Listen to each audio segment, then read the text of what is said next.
الحمدللہ وحدہ لا شریک لہ والصلاۃ والسلام علی من لا نبی بعد۔ وہ شخص جس کے اوپر قربانی واجب ہے یا جو شخص قربانی دینا چاہتا ہے اس کو چاہیے کہ ذی الحج شروع ہونے کے بعد ناخن نہ کاٹے اور بال صاف نہ کرے۔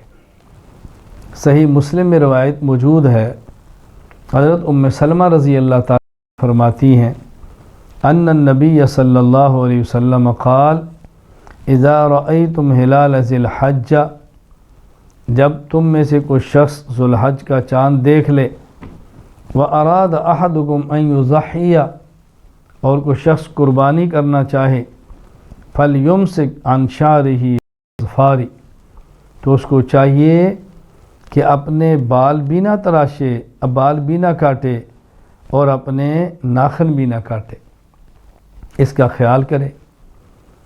تو یہاں چند ایک باتیں سمجھ لیں۔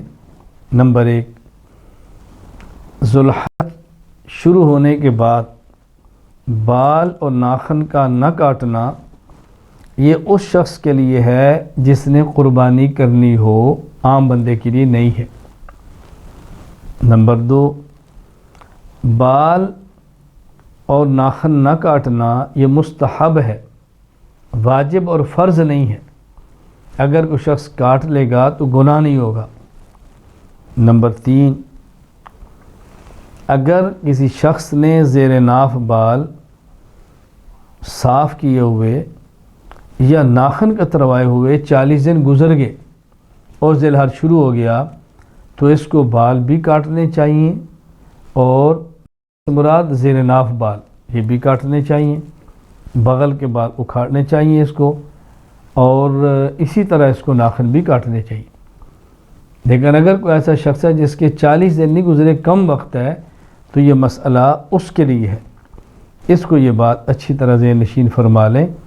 40 دن گزر گئے، زیر ناف بال صاف نہیں کیے، 40 دن گزر گئے اور بغل کے بال نہیں اکھاڑے، 40 دن گزر گئے اور اس نے ناخن نہیں کاٹے، ذی الحج شروع ہو گیا۔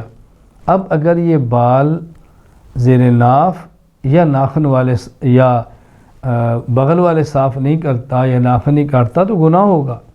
اب اس کو کاٹ دینے چاہیے، صاف کرنے چاہیے۔ اس مسئلے کو اچھی طرح سمجھ لیں۔